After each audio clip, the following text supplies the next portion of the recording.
What's up, everybody? Welcome back to the channel. Today we've got something a little bit different for you. As you can see, the man standing to my right, a man that needs no introduction, a US champion, a world champion, a Masters world champion, the tour director for the NADGT, Mr. Dave Feldberg. Well, I don't want to take any credit. My tour director's name is Kyle Mott, and you know, now I'm just the CEO and I oversee everything. So, all right. Yep. So today we've got, like I said, something a little bit different. We're going to be doing a walking history round, so to say. So we'll be going around with Dave. We're playing out here at Redan Park. He's going to be playing some of the holes, and we're just going to pick his brain about some of the big moments throughout his career, the state of disc golf, what he thinks about what's going on, certain shot types that he's thinking on different holes. Really kind of delve into this man's mind. He's a walking encyclopedia. Yeah, I've got a little bit of experience. You know, it is interesting to see where disc golf is right now. I'll tell you that. It's great, but it is also interesting, you know, to see the good parts and the bad parts. Yeah. So thanks so much for tuning in, guys. It is coming up your way next on Ace Run Productions.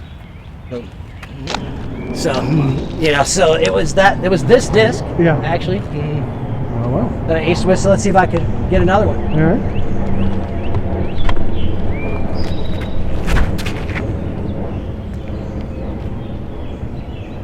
Oh, what a run. I think I nicked maybe a little pole there. So, guess that's just a lucky disc. Should I throw another one? Yeah, warm up, do whatever. All right, I'll throw one more. Show you guys something new. So this is going to be my new signature model. It's called the Kotuku.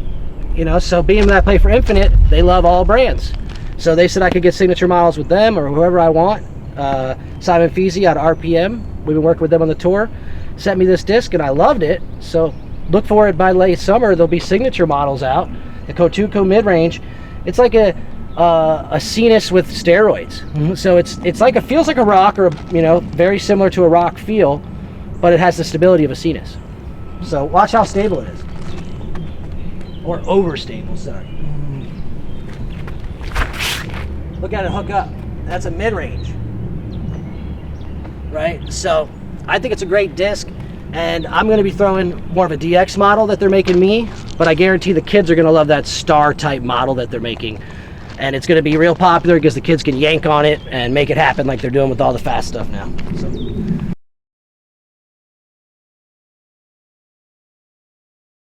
I never paid attention. And I never once, you know, kept track, but I got to have played at least 1,000 courses. I mean, I played 590 tournaments. Yeah. And back in the day, we played 2 or 3 courses a tournament. And I used to travel. And when we traveled, we like to stop at new courses along the way and see what they look like. So we would play 2 or 3 a week.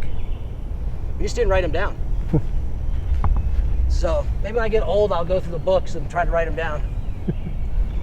See if we can get a Kotuku birdie here.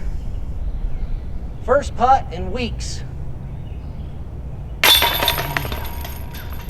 So that's one thing people don't realize at home. I don't practice anymore. Running the NADGT, I live in Middle Georgia. The closest course is about 35 minutes. It's overgrown, so I have to drive over an hour to play disc golf. So I don't play at all. I don't practice in the yard, I don't practice putting. I play, like, if there's a tournament coming, I go to the field one day, head to the tournament, practice the day before the tournament, be ready to go. That's probably why I'm not playing my best. But getting a course put in Milledgeville right now. They've approved me to put in a course, so look for that in Middle Georgia. I'll start having a tournament there, and hopefully all you Georgians will come out and see what I can put in Georgia and enjoy a world championship course. So, how far we got? 301? It's not. Let's see. We'll throw a mid-range, see what happens.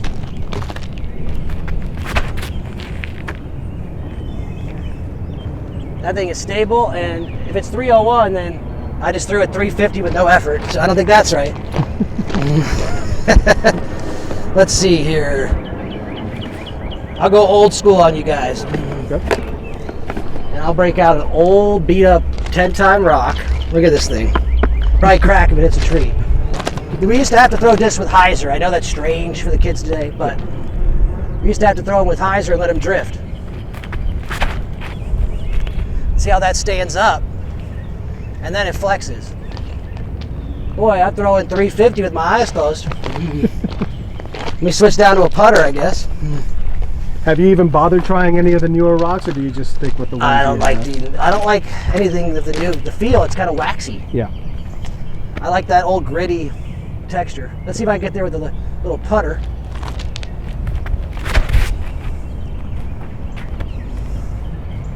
See, that Cetus, even understable, still holds, and it's long. So, you know what's weird about this? So, here's what I would tell people. When you're throwing a shot like this, what I find interesting is people try to throw their mid-range or putter because they feel that's the right distance, right?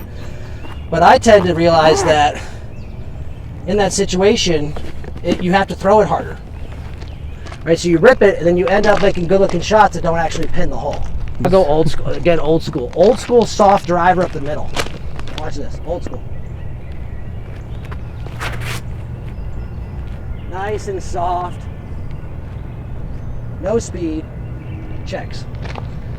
So, for those of you at home, sometimes, even though it's a short mid-range hole, it's a lot easier to throw a controlled driver that'll slide up to the hole instead of trying to land an 85% power shot. So let's look at this. I tried to illustrate it for you guys. Sorry about my drink, I'm thirsty. But if you look at it, every single one of those mid-ranges is a tester putt, right? Boom, boom, boom. But weird, the driver that I threw low and controlled is just pin high for the easy birdie, right? So that's what I'm trying to explain is you can control the driver sometimes better on distance control than you can a mid-range and putter. And where that level is when you're stepping up and you're thinking, I really got to muscle up on my mid-range to get it there. Then it's better to throw a soft driver.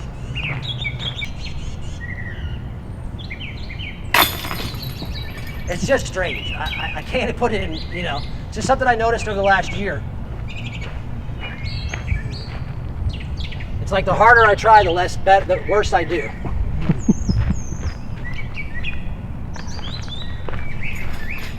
You guys want to hear about the World Championship? All right.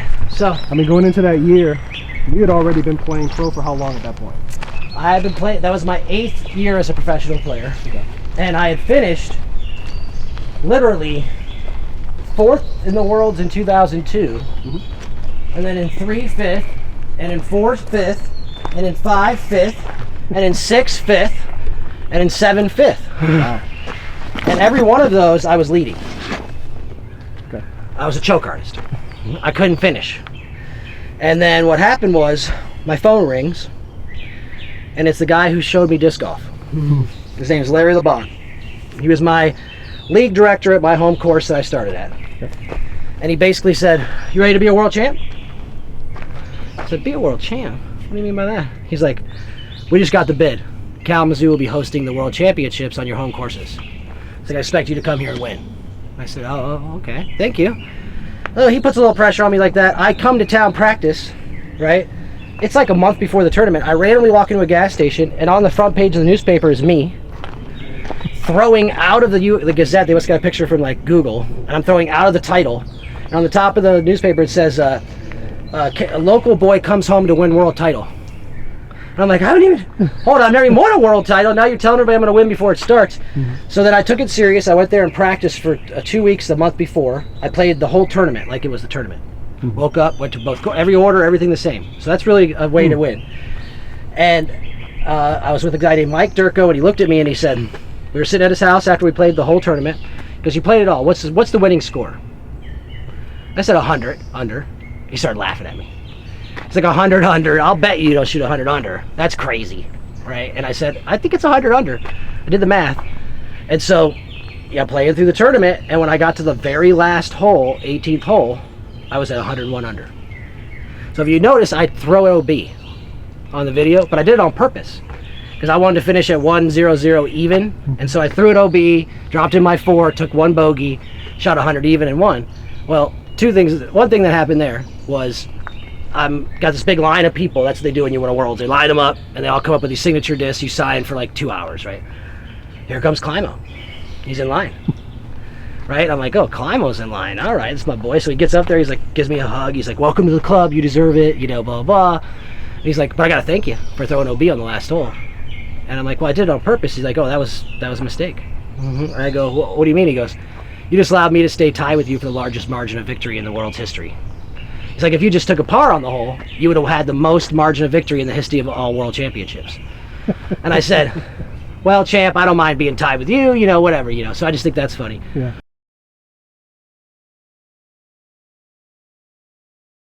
Winning. I'll give you this quick story and then we'll throw.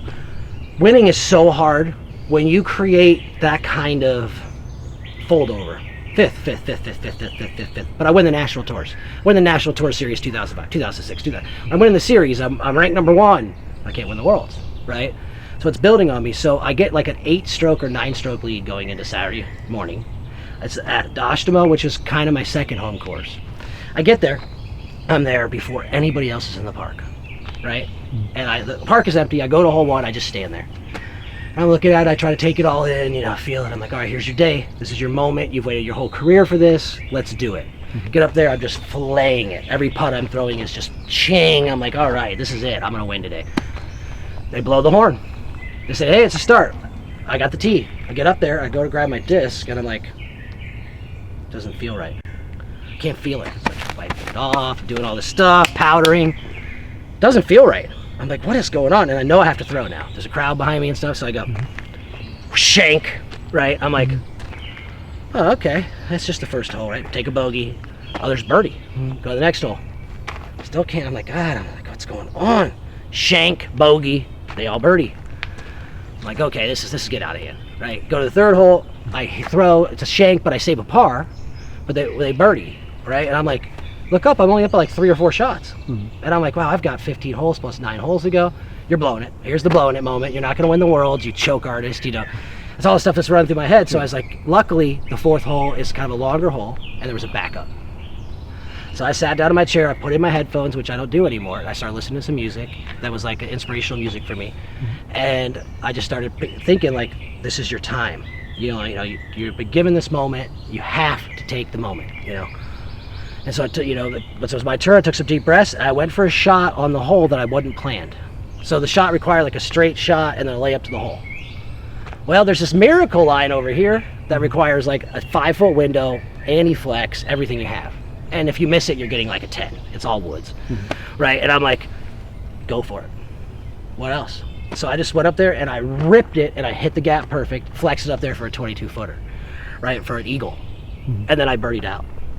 And then it just clicked, and I birdied out, and I broke the course record, starting with 2 bogeys on the first 2 holes. Wow. And it still stands today. I went there to that's where they had the Hall of Fame Classic, and I played it. It's still the course record.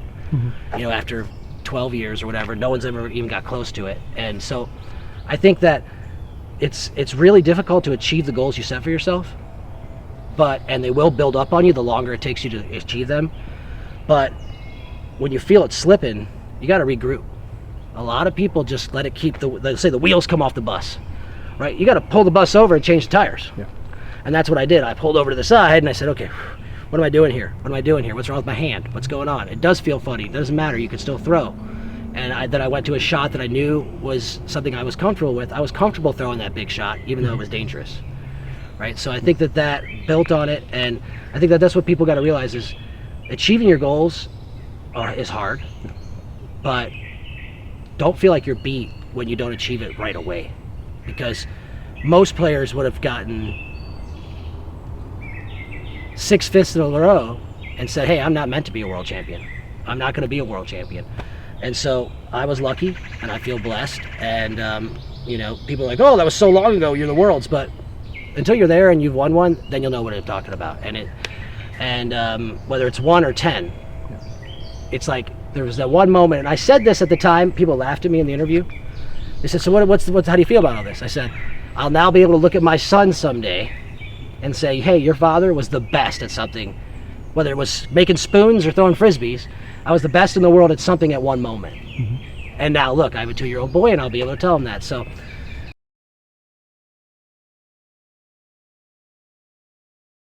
I like the way we used to do it. Nothing against these worlds, and nothing against this year's worlds in particular. So I'm not pointing anybody out. But it used to be more of a skill showcase. So when I won the worlds, I had to play a tight wooded course, a bushy over the top course, a links ball golf style course, and a mountain ski lift course. So if you didn't have all 4 skills, which are completely different, you had no chance. right? You had to be able to shoot great at every type of layout. Now you kind of go to a Worlds and it's like, you know, let's like Smuggler's Notch. It's the same kind of golf. It's one style. Are you the best at that style, right? And I think it's cool, but I think the World should be a test of all of your abilities. So I think they're getting closer in Utah. They have a Wooden and a Lynx, right? But I think cutting the amount of rounds, I know people are like, oh, it should be more. It's like it's a history legacy thing. I get 4-round tournaments makes a major and all this other stuff, and I'm glad they went to 5 rounds now, but if it's a world championships, you need people to have time to settle in, see how great they are, and see if they're going to be able to persevere. And you don't want to be like, oh, I'm in 40th after 1 round, I'm done. And that's where we're at now. You know, the year I made the finals the first time in 2002 and played against Russell, Schultz, and Climo, I was in 40th, and then I was in 30th, and then I was in 25th, and then I was in like 17th, and then I was in like 14th, and then I was in like 12th, and then I was in like 8th, and then I was in 4th. And if I didn't have all that time to prove my skills and come up, then I would never have made the finals. You know, I would have finished 13th. So I think it's this crucial thing to let people settle in. People are traveling from all over. They're not settled in. They don't know the courses. So I just think that's a really a thing that we're missing out on nowadays. Now let's show the difference. I'll throw those same mid-ranges uphill. Same disc. Let's see if I can get there.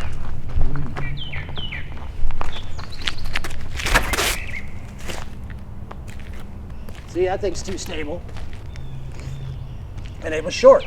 So look, that elevation change, that's why you have to bone up. But watch, I'll throw that same controlled shot that I was able to throw and it'll be just like that one. It'll still have the ground will let it slide up. I don't have to distance control it so much.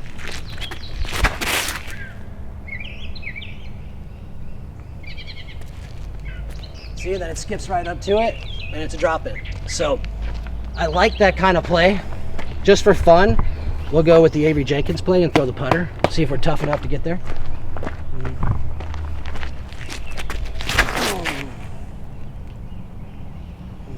See, I had to power up, and it worked because it was uphill and absorbed it. But I mean, I had to throw it so hard, I missed to the right a little bit. I got away with it, but it is what it is. So, but look, again, look where it is. I threw it the same power, but I let the ground absorb it. And it's parked. Now you're probably wondering at home, what is this thing? It's a Champion Eagle X. Then you're going, well, why is it going straight? Because it's been played with for 15 years.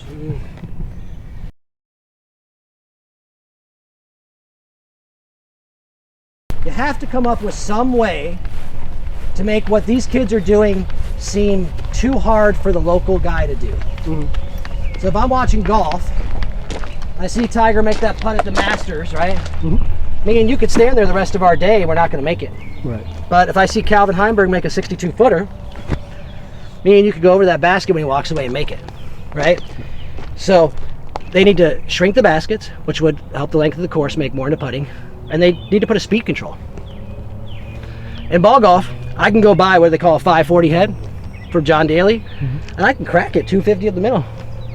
But a PGA Tour professional can only hit a 440, right? So sure, Tiger Woods could pull a 540 and hit it 400 yards, but he's not allowed to. And that's what makes it harder, is that I know I can't hit a 440 250 yards, right? So I can't compete with him. So we need to go down to, like, say, speed 10 and make them shape the shot. It'll be in the air longer for more spectacularness. And they'll still throw it 500-600 feet, but it'll eliminate people who don't have the talent, who just yank over 14 speeds and flex back. And you'll have the best instead of just this hodgepodge. Because you do have Calvin Heimberg throwing an eagle, but the other guy's throwing a destroyer that's a special run, yanked over, that he's practiced in a field. And, you know, so I just think that that's something that we could work on to make the game better. And I tell that to the young kids all the time, like Kyle Klein. I say, listen, you're in charge. I'm gone. I'm just an old guy in the distance now. But you're making the decisions, you and your friends. Change the game for the better. Make it harder to the public's eye so it sticks around. Because if not, it'll be skateboarding. Right, you know? So they tried, but they just waited too long and they lost everybody's interest. So once everybody at home could skate a ramp, then it wasn't anything to watch. Yeah. Well, we'll pull out, I broke out a brand new Champion Eagle X, so that's what that would look like, brand new. Okay. Right out of the box. Well, actually, I bought it from a guy because I didn't want to use one of my backups. Brand new, No names. I don't put my name on them. Because if I put my name on them, you won't give them back. And if I don't put my name on them, you won't give them back. So at least this way, if you find them, you can put your name on them and they're yours. Little 292 hyzer. Nothing to it. I played it wide because of the hill. It'll skip up and trickle. So if you notice that shot, why I played it so wide, most people wouldn't have, is because I was anticipating the hill coming down and the skip. But again, I like to throw a disc at 80%. Whatever the distance is, I like to throw a disc at 80%. So if I have to throw more than that, I disc down. If I throw more disc up, either vice versa. Now, if I'm trying to have fun and make an ace run, pull out an Emperor. Okay. Try to ace it for you, just for fun.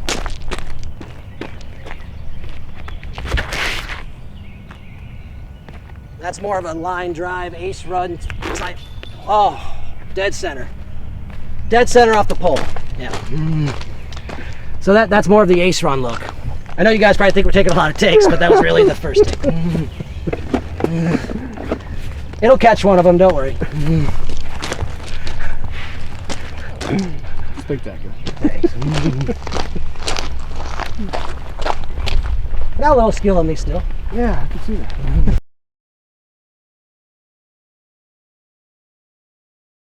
What kind of happened was, I went to Innova in like 2006, 7-ish, and said, hey, I've been ranked #1 for a little bit. I am, clearly by the statistics, I'm not saying I'm the best, but statistically they say I'm the best. Yeah. Right? What am I going to have to do to get my name on a disc? They said, well, we usually don't do it till people win multiple worlds. Oh. And I'm like, wow, that's a tough feat. I'm like, well, I don't, winning multiple worlds in today's arena is a little more difficult than you think. And they're like, win a world. Okay. Just win a world so we have something to put on the disc other than best player in the world. Yeah. Right? Because they actually did make me a disc in 2007 that said #1 player in the world. That was the disc. Okay. Right? But that's not like something they can put at dicks. Yeah. Right? So as soon as I won the worlds, I just kept quiet. And I assumed they'll get a hold of me. And I didn't say anything. And then Sam Farron sent me a box. And he emailed me and he said, a box is coming your way. That's going to be, look how far I went through the chains. And he said, a box is coming your way. It's a new disc. We're going to call it the Boss. And we're asking if you'd like to have your name on it. Right? I said, oh, okay. That's cool. I hated the name. I thought it was facetious. Again, I was always worried about being facetious. Right? So I didn't want to be called the Boss. I wanted to be called the Titan. Or the Gladiator, honestly. That's why I had my Gladiator by Latitude, right? I told him to call it that.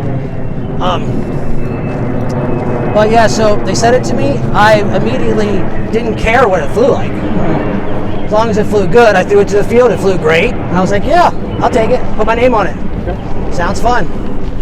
And then I just started getting checks. And even though they were so small, it felt like $1 million.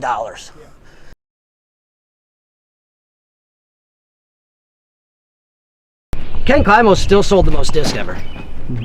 Not Paul McBeth. You got to think he was getting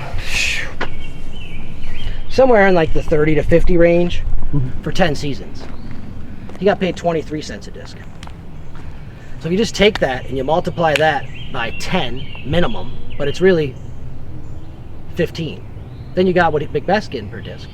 Take 15 times what Climo got made, he made $10 million himself, right?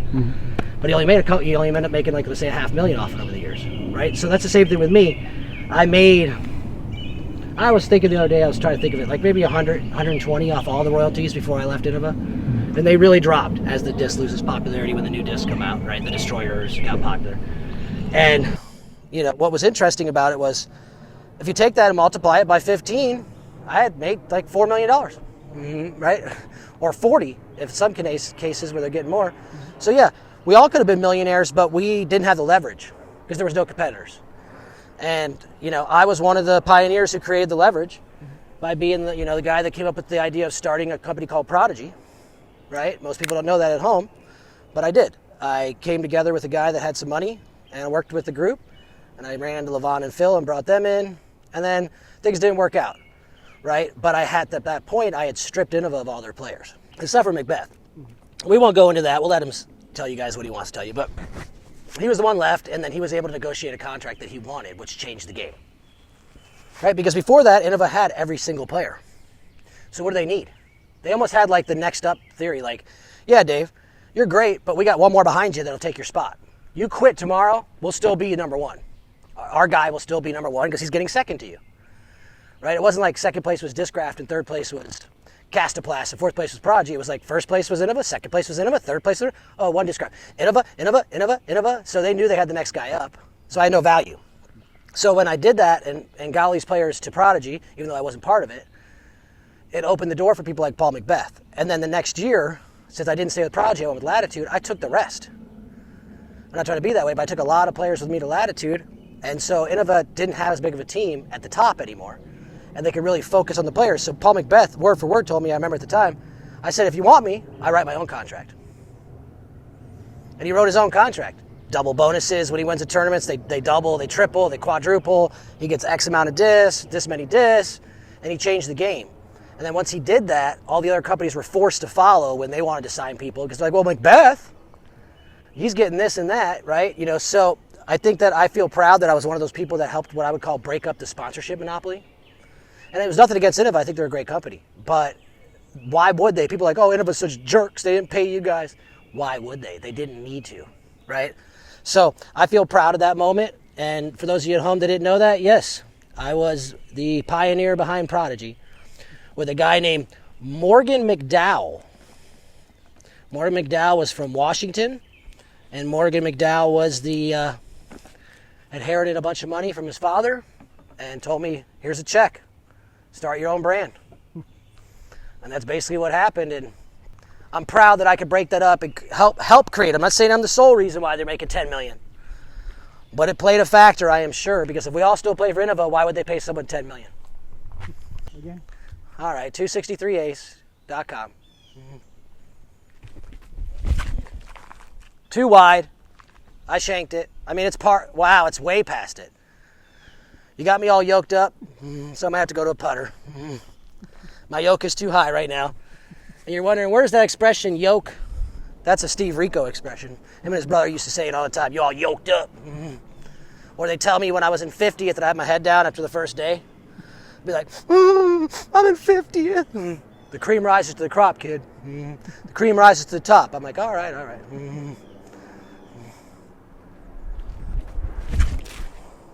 There we go. Oh, see, but the Cenis doesn't carry. You see how that just dropped for a park job? I love that about the disc. It's 2 feet away, but it doesn't carry for an ace. So let's try one last thing. We're going to try 2 things. We're going to try a skip ace. We're going to try to get the first Kotoku ace ever caught on tape. No one's ever had a Kotoku ace, I don't think, that they can prove. So let's see if I can get one.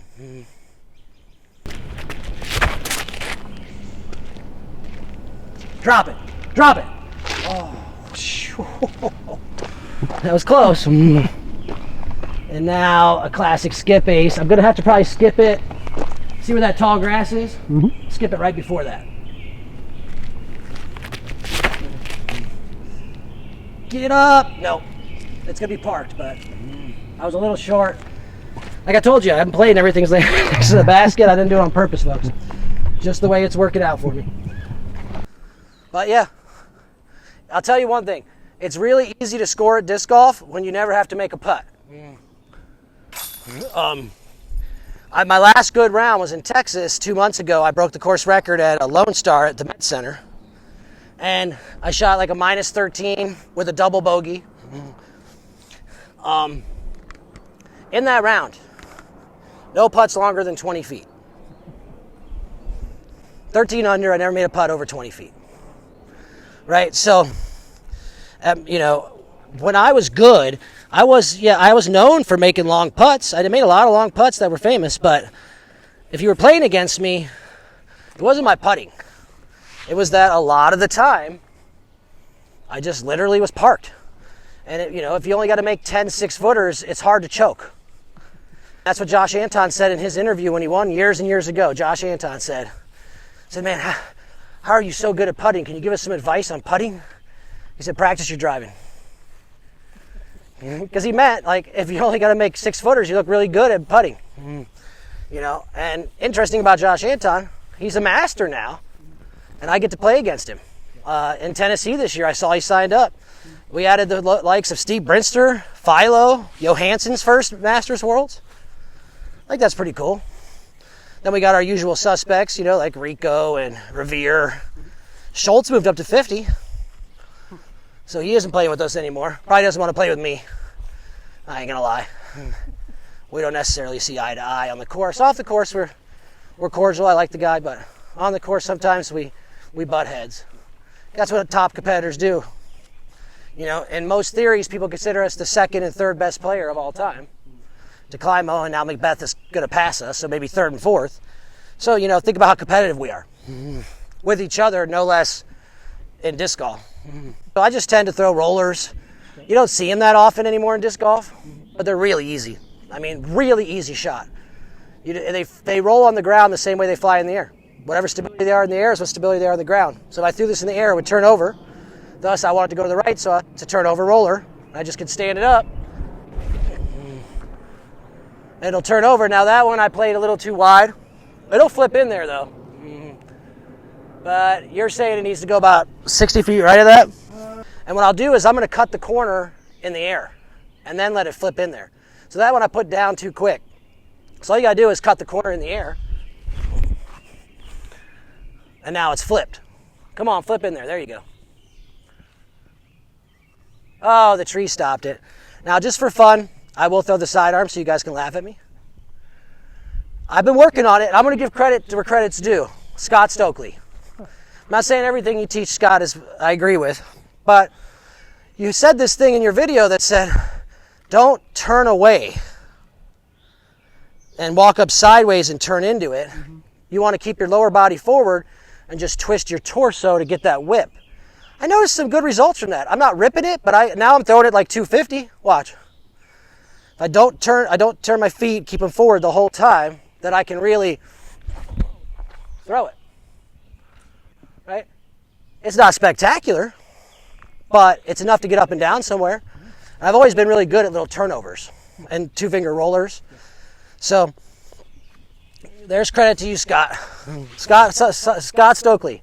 He knows sidearms, everybody. If you don't think he does, then you haven't seen him throw.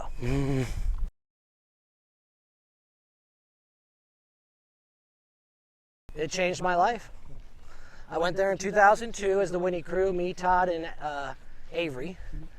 We had no idea what to expect, but we were excited. And that was back when the Japan Open was the Japan Open. Now when I say that, it's because after that they moved it to a ball golf course, and it was an amazing experience. But it wasn't in Tokyo. So we got to be in Tokyo the whole time. Oh, is that the basket? Yeah, it's in the short. I thought it was over there. Oh, sidearmed you. But we got to be in Tokyo the whole time, so we got to see Tokyo and go around and do stuff. Now, at the Japan Open, now at the Japan Open, you know, you have to take an extra day to go to Tokyo and see it. So we got to see all the parks, all the nightlife, everything. It was amazing. And the way they acted and the way they treated us, I couldn't get enough of it. But there was one thing that stuck out to me is I thought that I was an intelligent man, and they were very intelligent people, right, as a whole.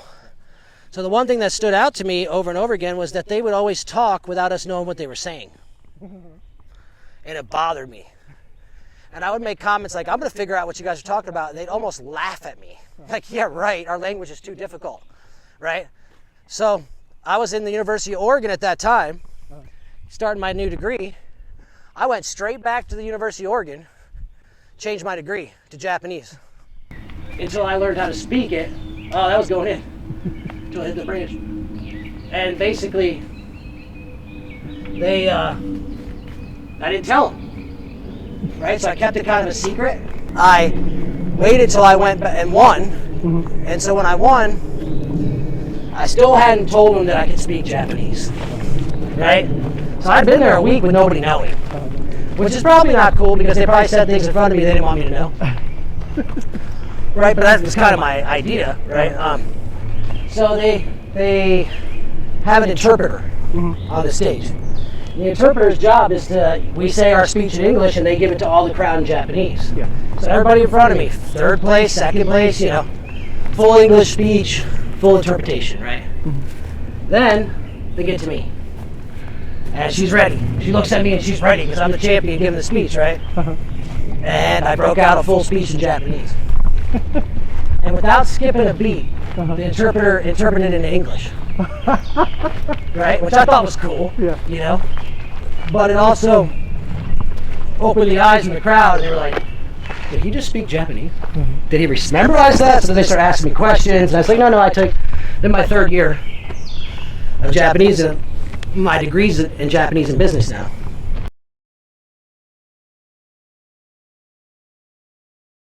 And I have some, you know, great stories there. I mean, I should have won back-to-back. You know, that story I told you about. You know, Nico had an issue. We won't get too deep there, but he messed with my scorecard. It caused a big issue mentally. And then I still should have won, but I let it get to me because he was my friend and I couldn't believe that he would do something like that at the time. And at the same time, my thumb was split open and I was super gluing it all week because those 150 discs were like, felt different. They came in your hand faster. Mm-hmm. We were playing a lot to train and it was just literally just like blood squirting. I could barely squeeze a disc. So on that last shot where I lose and throw in the bunker and then he wins because I go to a playoff, I went to squeeze the disc and throw it. I was throwing it over here and the bunker's over here. People were like, why'd you throw it near the bunker? My hand, like literally, I processed, it wouldn't do it. The pain was too much and my sensors in my brain said, no, it wouldn't squeeze through it even if it was for a title. And, you know, that's basically why I lost because my finger cracked all the way open. I mean, I like to, you know, a lot of times say, oh, Nico got in my head because of what he did and stuff like that. But the reality is I was injured. I tried to force through it and he outlasted me. I just thought it was cool. I think it's cooler to turn the disc over and see and like learn how to make it do that stuff. I thought it was way cooler. That's the other thing is like, it's not that a lot of us players before them couldn't throw sidearms because a lot of the guys could. They were very capable. They just didn't want to.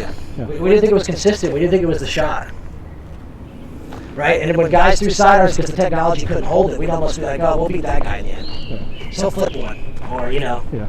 Nowadays, they don't have to worry about it because they make this like the tilt. Yeah. Then, you know, nobody could turn over on their best day.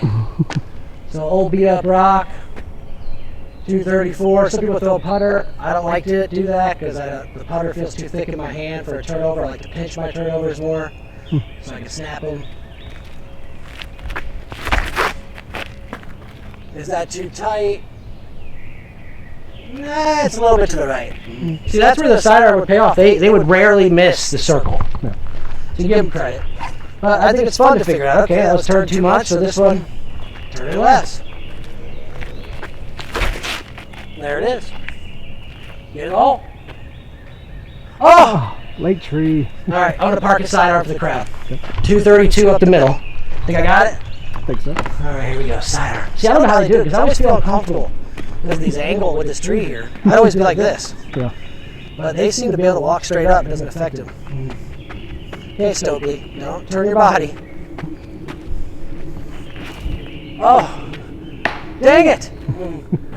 So awkward. I bet I look. People say that when I throw sidearms, it's one of the ugliest things they've ever seen in their whole career. I don't deny it. Let's try it again. So, see, by me doing that, I pulled it over there. So I'll try it like they do it. See if I can just do it. There it is. That's probably parked. All right, see?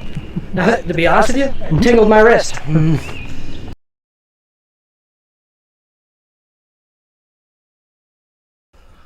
Oldest disc I got in the bag. My putter. Well, unfortunately, I left it at home today because I was showing it to somebody, but I have my black putter from the 1997 Am Worlds. It was my first putter that I didn't buy. I bought an upshot from Lightning, and that was my second putter, and I still putt it. It's still my jump putt from outside the circle. So it's been in my bag 24 years.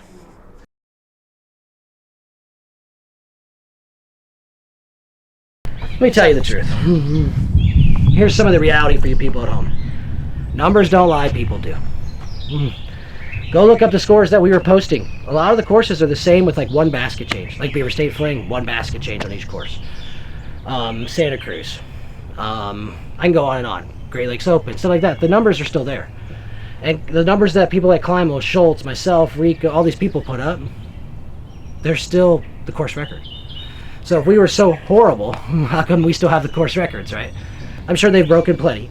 The other thing is, we just didn't have, it's just a scale thing. We had 5 to 10 guys who you knew you weren't going to beat, right? And if you were in those 5 to 10, the next, let's say 10 to 40, they were just ho-hum. They were good players, but they had lives and jobs. The only difference now is, instead of being 10 people that are that good, there's 40, with the other people still trying to blend in, right? And that's the difference, is that there's 40 instead of 10. Or are those 40 better than the 10? No, they're not scoring better. The ratings, we were 1048, 10, the ratings, I shot 1120, Climo shot 1120. Like, the numbers were still there. Here's where it's harder. Since there's 40 of them and it's so competitive, they're all going full bore. And that's because they're going for every shot because they know they have to win. Right? Well, out of 40, 5 or 10 are going to post that 15 under. Right? And we only had 10. And we knew we didn't have to go full bore because we were the only 10. And if you struck out, you still got 10th. Right?